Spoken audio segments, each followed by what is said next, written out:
बैल हे शेतकऱ्यांचे दैवत आहेत. बैल शेतात राबतात म्हणून त्यांच्याबद्दल कृतज्ञता बाळगण्यासाठी शेतकरी पोळा हा सण साजरा करतात.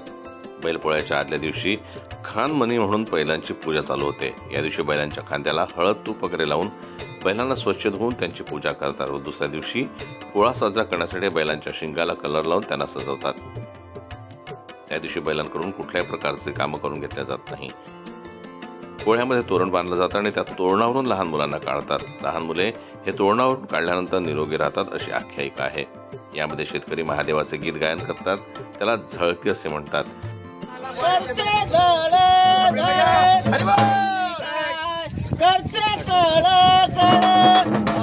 भरलेल्या सभे मधी भक्ता एक निंबू नारळ फळ.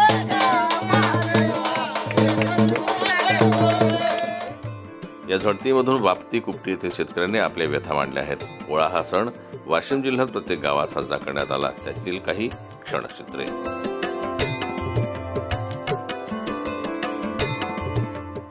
जन्मत लाईव्ह न्यूज करता ज्ञानेश्वर वरघट यांची रिपोर्ट वाशिमहून.